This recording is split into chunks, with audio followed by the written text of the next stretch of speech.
मैं कहता हूँ खरी खरी में आप सबका दिल से स्वागत है। आप सबको डिवाइन महाकाल की ओर से, बाबा जी की ओर से, मेरी ओर से और गुरु माँ की ओर से ढेर सारे आशीर्वाद। सुखी रहो, खुश रहो, जीवन में आगे बढ़ो। हम सनातन धर्म की बातें कर रहे हैं। सनातन धर्म की बातों में हम आज पूजा के बारे में देखेंगे। पूजा और कर्मकांड में हम लोग उलझते हैं, बिना समझे सिर्फ करना है इसलिए करते हैं, बगैर पूजा का मतलब क्या है वो समझना चाहिए। पूजा का मतलब है आभार व्यक्त करना। किसके प्रति आभार व्यक्त करना है? तो परमात्मा ने हमें बनाया, हमें जीने के लिए सब कुछ दिया। वो परमात्मा को हम क्या दे सकते हैं? उनका तो हम आभार ही व्यक्त कर सकते हैं। और वो आभार व्यक्त करने की क्रिया को पूजा कहते हैं। पूजा 4 प्रकार की होती है, मगर आज हम खाली 2 प्रकार की पूजा के बारे में बात करेंगे। 4 प्रकार की जो पूजा है उसमें पंचोपचार पूजा, षोडशोपचार पूजा, राजसोपचार पूजा और मानस पूजा। ऐसे पूजा के 4 प्रकार हैं। सबसे पहले शुरुआत करते हैं पंचोपचार पूजा से। जो गृहस्थी हैं, जो संसार में उलझे हुए हैं, उसको संसार से ऊपर उठने के लिए भी कुछ करना है। वो जो कर रहे हैं वो कर्म की गति के हिसाब से एक दूसरे के प्रति अपने कर्म करते हैं और प्रतिकर्म भी करते हैं।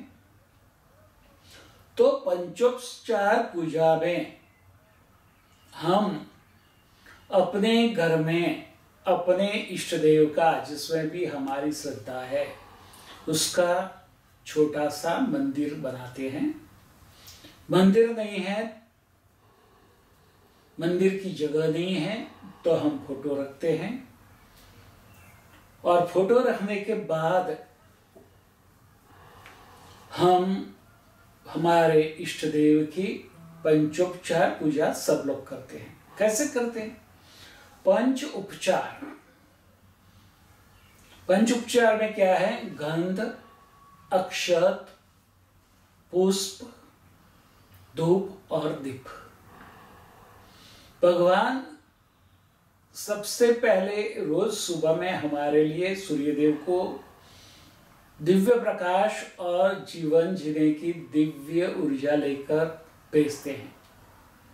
उसी ऊर्जा से सबर होके हम हमारे गोल के प्राप्त करने के लिए कार्य करते हैं। तो हम भगवान के आगे दीप जलाते हैं। हमारे कर्मों की जो खुशबू है वो पूरे समाज में फैले।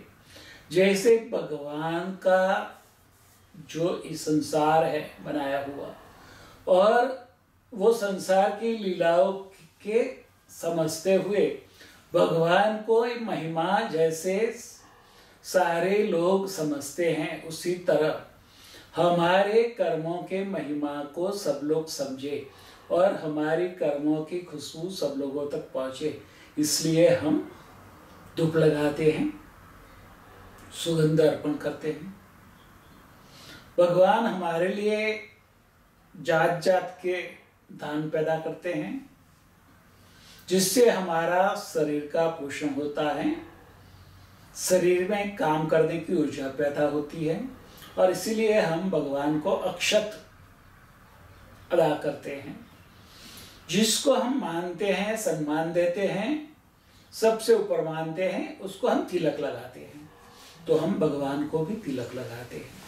ऐसे ये पंच उपचार द्वारा, 5 क्रियाओं द्वारा हम भगवान की पूजा करते हैं और भगवान ने हमारे जीवन में जो जो दिया है, सुख समृद्धि, वो सब के लिए हम उसके प्रति अपनी कृतज्ञता, अपना आभार व्यक्त करते हैं। ये यहाँ से हम शुरुआत करते हैं और जैसे जैसे हमारी श्रद्धा हमारे इष्ट में दृढ़ होती जाती है, हम वो पूजा को आगे बढ़ाते हैं।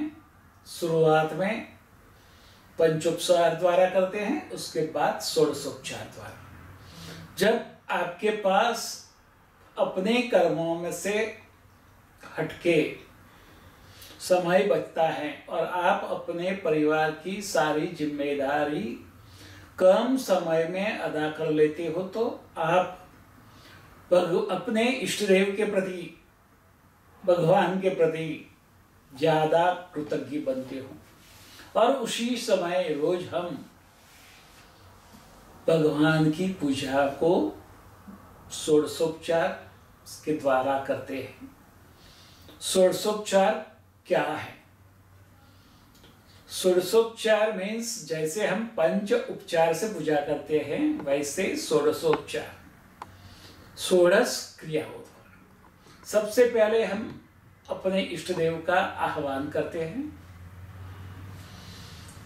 हमारे यहाँ कोई अतिथि आता है तो हम उसको आसन देते हैं। हमने हमारे इष्ट देव को बुलाया है तो हम उसको आह्वान के बाद आसन देते हैं। आसन देने के बाद अर्घ्य देते हैं, जल देते हैं। जल देने के बाद जैसे कोई अतिथि आया है, हम उसे स्नान करने के लिए बोलते हैं। स्नान करने के बाद वस्त्र बदलते हैं। वस्त्र बदलने के बाद हम उसको भोजन करवाते हैं। हम जो एक अतिथि के साथ जो करते हैं वो सारी क्रियाएं, षोडशोपचार क्रियाएं हम भगवान को आह्वान करके अर्पित करते हैं।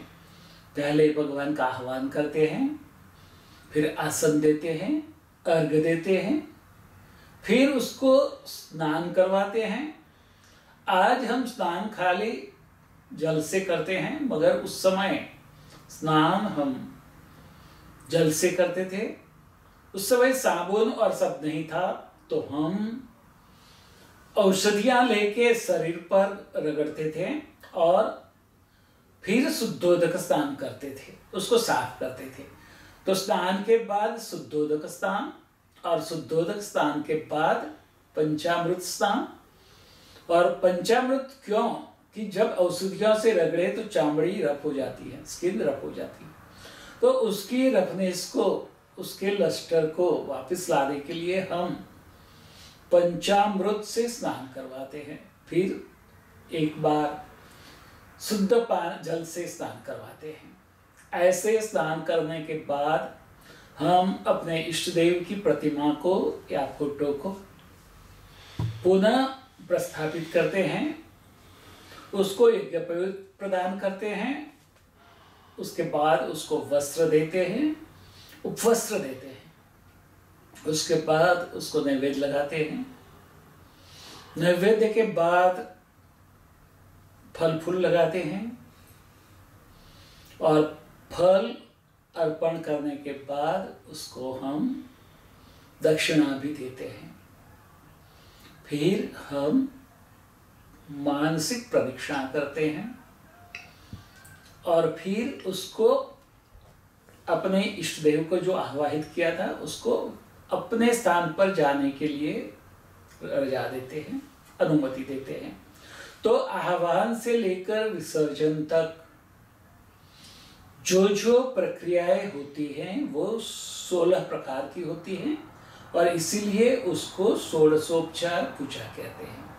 आप देखो, सुबह से जब हम उठते हैं और रात को सोते समय तक जो जो कर्म हम करते हैं वो कर्म सारे हम अपने इष्ट देव के भी अर्पित करते हैं, और ये अर्पित करके हम अपने इष्ट देव का आभार व्यक्त करते हैं, उसके कृतज्ञ हो जाते हैं।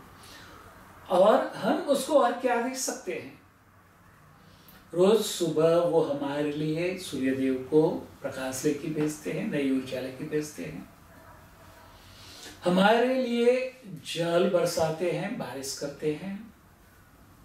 बारिश होने के बाद फल फूल पैदा होते हैं, धान पैदा होते हैं, और वो धान से, वो फल से हमारे शरीर को पुष्टि मिलती है, और हम अपने कर्म करने के लिए सक्षम रहते हैं। हम स्वस्थ रहते हैं, तंदुरुस्त रहते हैं, स्व में स्थित रहते हैं। और हमें हमारे कर्मों को अदा करने के लिए धन चाहिए, तो वो धन उपार्जन के लिए हम काम करते हैं। ये सारी जो हमारी प्रक्रिया है, वो प्रक्रिया को हमने हमारी षोडशोपचार पूजा में समाहित कर ली है। पूजा समझ के करो, अपने आय के हिसाब से उत्तम चीजें अपने इष्ट देव को अर्पण करो, क्योंकि आप हमारे इष्ट देव भी हमें हमारे लिए सबसे श्रेष्ठ जो है वो देते हैं। जब भी पूजा के लिए संकल्प करो दो, तो सबसे बढ़िया दोगे तो सबसे बढ़िया पाओगे। ये बात ध्यान में रखना है। यदि हम ब्राह्मण को बुला के पूजा करते हैं और उसी समय भी कुछ अर्पित करते हैं, तो भी सबसे अपने आय के हिसाब से जो ला सकते हैं वो सबसे बढ़िया लाओ। सबसे बढ़िया ब्राह्मण को तो आप ब्राह्मण को नहीं दे रहे हो, आपके इष्ट देव को दे रहे हो, और इष्ट देव के समान के प्रतीक भूदेव वो ग्रहण करते हैं।